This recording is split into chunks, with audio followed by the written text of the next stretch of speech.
Good morning, everyone. Marhaba, willkommen, bienvenue, irashai mase, huayeng, karibu, sawadika, and any other language I may have left out, murdering. Welcome to Dubai, the home of Emirates and the host of COP28 in a little more than a month's time. We're quite excited about that. I want to thank ATPCO for making me the keynote speaker. ATPCO as an organization has been around since 1965, so definitely predates me. They have 400 plus airlines using the platform today, so that's quite remarkable. They have been the pioneer of digital distribution and dynamic pricing long before the rest of the world knew about these terms. So, round of applause to ATPCO.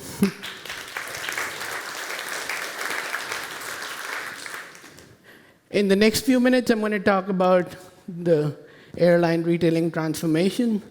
I think the title says it all. We're nearing the apex, right? It's another hockey stick curve, which has been on a very slow climb for almost a decade.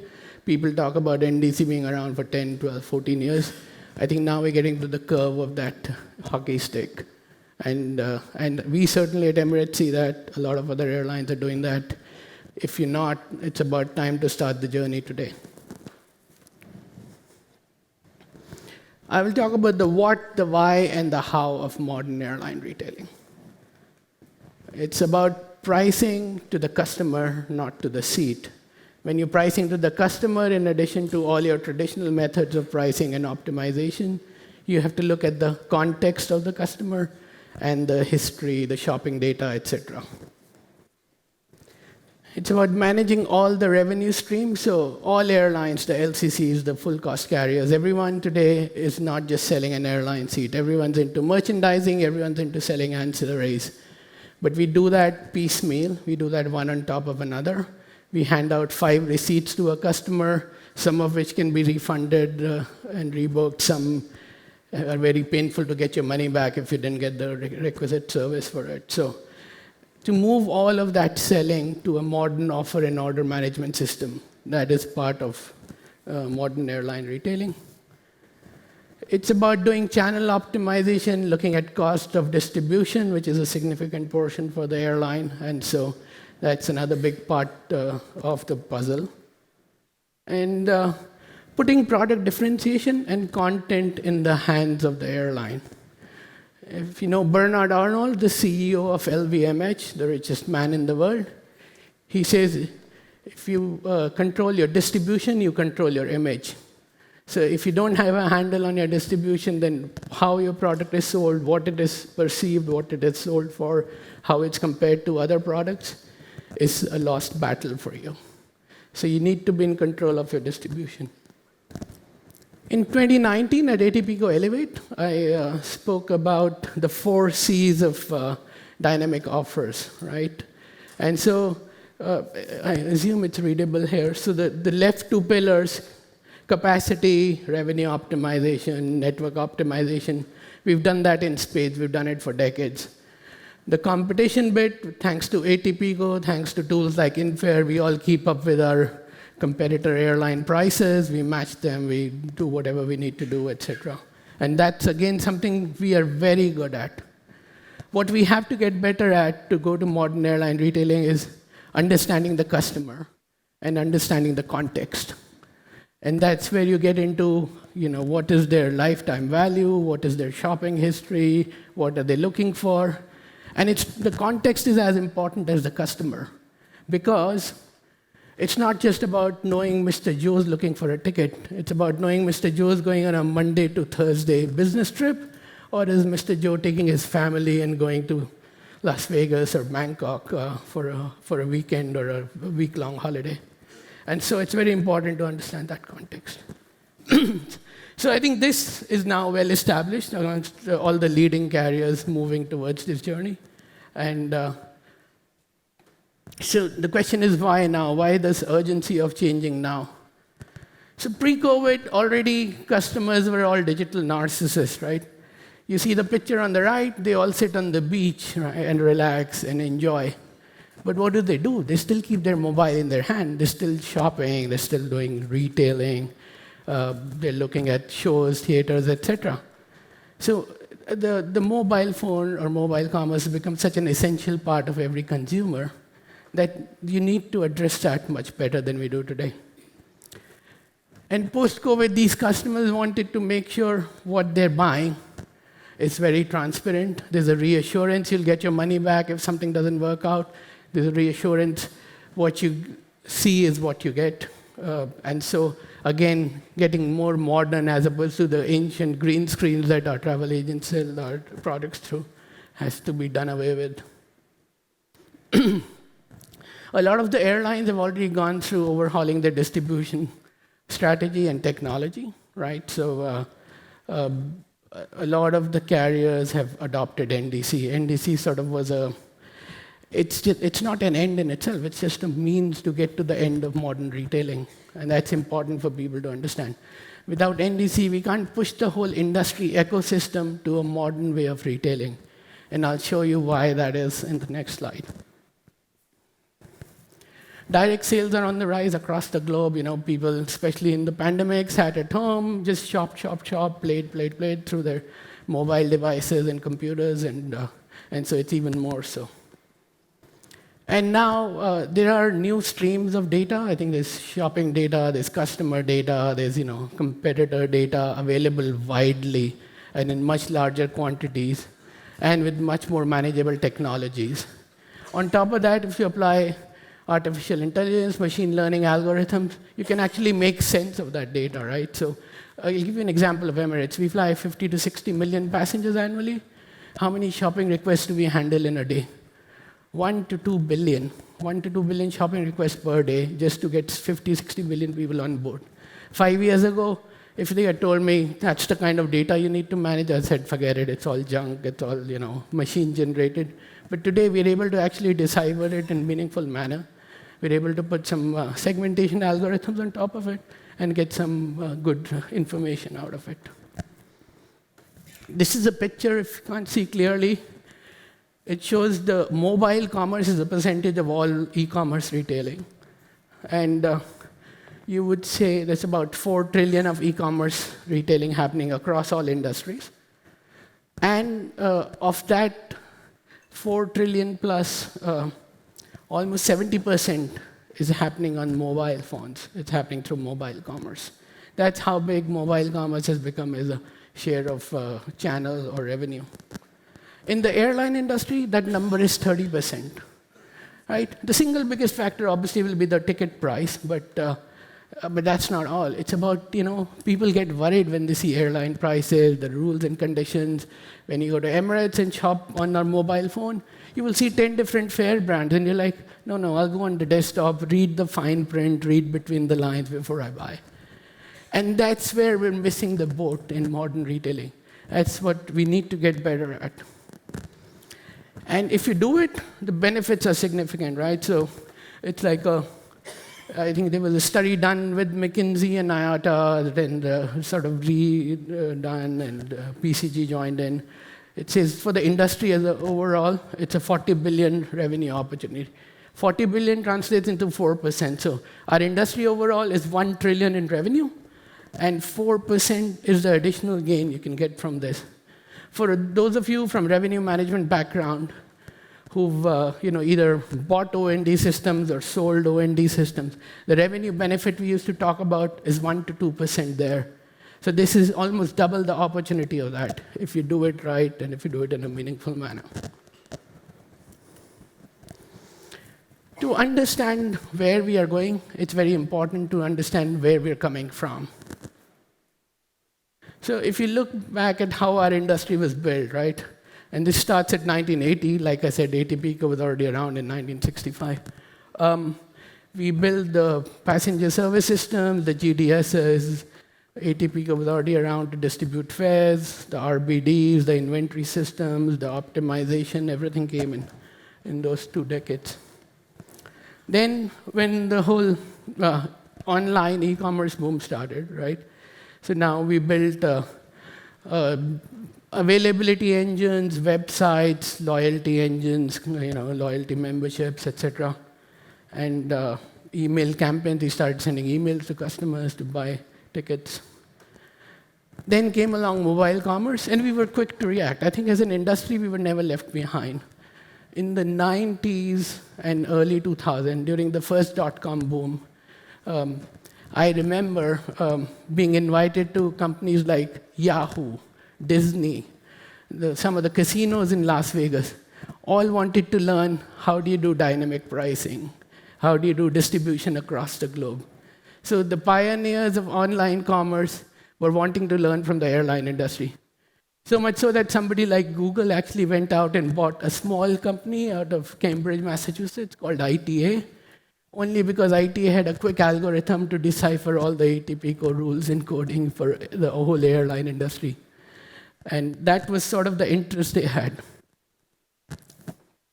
Then came along retailing, merchandising, selling ancillaries, partly from the pressures we got from the LCCs, but also the airlines themselves realized there's opportunity there.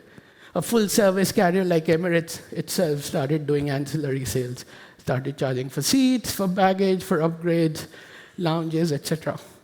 And then there was personalization engine built on top. So it's a nice, layered, balanced cake we built to react to, the evolving retailing business. But what it did in reality or behind the scenes is this. This is a picture for Emirates, so I'm not going to go through it. It's the quagmire of legacy airline retailing, if I may call it that, right? So you see, we built, and we kept building, and we kept delivering to everything. But if you remove the cover, look behind it, that's the mess you are in. And I'll just give you a quick illustration of that mess. A year and a half ago, we were told you have to launch premium economy in less than 1 year because we're getting new aircraft. They'll have very good-looking premium economy seats. All our advertising budget was devoted to premium economy. So we started the project. All we needed to do was move 3 RBDs from economy to premium economy. My apologies if you don't understand RBD, booking classes. And to do that, we had to change 200 systems. Spent a year, spent over 100 million dirhams just to launch premium economy. We did it, it's out there, it's selling, it's a great product. Look behind the covers, this is what you see. So there's all these hidden costs and opportunity lost of this legacy infrastructure. If you want to get better at retailing, you want to sell more, you want to sell all these pieces bundled together, you want to sell it based on the context of the customer, you can't do it without cleaning up that back end. Otherwise, you'll just create more and more customer discontent and disservice. So that's where we came from. Where we want to get to is total offer and order management. You want to take the customer value, the customer history. You want to look at the personalized shopping experience, make bundled offers. You want to have a product catalog. I think ATPCO has been working very hard on defining an industry-wide, industry-standard product catalog. You want to do omni-channel targeting and conversion. They'll come at you from mobile. They come at you via OTAs, meta search, agencies. You want to make sure you're able to manage all that. And then in the end, have an order management system in the back end to be able to surface. So the pricing and revenue management needs to move from what we used to call selling the right seat at the right price at the right time. That's what revenue management is about, selling the right seat at the right price at the right time. And we need to transform into selling the right offer to the right customer for the right segment or the right context. Yeah? So just to illustrate what it involves, just one dimension of many dimensions of it, right? So today we forecast demand, we set prices, we can manage inventory, all of it by RBDs, by revenue booking designators, the booking classes. And we need to move to doing all of this at the customer data segment level. So understand what the customer is. So this is somebody flying from New York to Bombay, people buying tickets in US and India, what sorts of segments they are. And then you want to offer the right product to them, right? Sometimes if someone's traveling for a family reason, but they're only booking in the last 7 days, you sell them the Flex Plus price. The opposite of that is a corporate comes in early, 15 days, you may sell them a saver fare, and then they have to change it 3 times, and they go through the agony of it. If only we were able to give them the right product for their context, maybe that agony can be saved. So that's where we need to get to in terms of pricing, demand, offers, etc. Yeah. I'll take a pause. Do we think this is a Barbieheimer moment for the industry? Yes, no, any show of hands?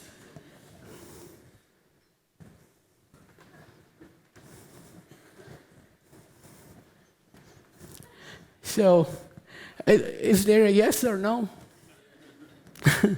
Now, if some of you didn't understand Barbieheimer, now it's obvious, right? Okay, so the clear answer is no. It's not about frills, it's not about selling purses and lip gloss and bracelets.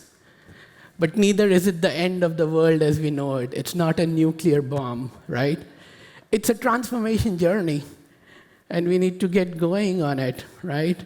And so there's no need to be either overly excited about the opportunity or overly concerned about the challenge. It will not end up in tears. Okay, the secret of getting ahead on any transformation journey is to get started, right? The secret of getting started is breaking this big thing into small steps and then taking one step at a time. And if you do that right, then it's a very easy, very manageable thing, right? And in the next slide, I'm going to talk about how you can do it, multiple paths to this transition. I will also share with you how Emirates has gone about this journey till date. And I mean, obviously, there's still a long way ahead for us, but just want you to benefit from the experience we've had so far in this journey. So there's a potential transition roadmap broadly, right? There's a IATA industry consortium we're working with where we've actually defined these, the business case, the template for transition, the RFT, even if you want to use that standard template across the industry. And it breaks down into 3 phases. Phase 1 is getting your NDC channel going, getting dynamic pricing in different ways. And you don't have to necessarily do all the steps and in the same order. You can do it in different ways. Phase 2 is starting to do offer in order, right? So bundled products, start showing it based on context as opposed to the same standard response to every shopping request. And then the last phase is where you actually sort of detach the legacy systems and have the order or fulfillment of the accounting processes to go with it. Yeah. For Emirates, I think that the journey has been a long one. Here it shows October 2020 as one key milestone, but we even predate that. So we were a user of FareLogic's GDS bypass for almost a decade before that. We introduced a new fare quote engine in 2018, 2019 timeframe to start doing these things and be able to handle the volumes generated out of meta search and B2B and OTAs, etc. Then in October 2020, we introduced our NDC gateway. And then in the middle of 2021 through early 2022, we actually exited our full content agreements with the GDSs. Because we told the GDSs, it's not about cost saving, it's about us being able to do this contextualized customer-based responses, which is completely anachronous with full content agreement, right? The two cannot go in sync. And so we sat down, we negotiated, we got out of there. Today, so we have the freedom to offer different type of products and bundles without worried about violating a full content agreement. And that's the reason for it. It's not about saving on the distribution cost. And then we started on the content differentiation journey. So the first 2 steps here, we actually did it while COVID was on, right? And so we sort of made good use of that downtime and got these baselines set up. And then we said we'll give it a year and a half, let the demand come back, let the capacity normalize, and then get into content differentiation. So this summer, or in the last 1.5 months, we've launched dual RBD using the ATPCO technology. Works very well, works well with the architect system, my team tells me. And then we did EDIFACT content differentiation. So we removed a few RBDs out of our EDIFACT channel and made them available on Direct and NDC. And we are working with our GDS partners. We expect them to integrate into our NDC channel to get the same content as early as January 2024.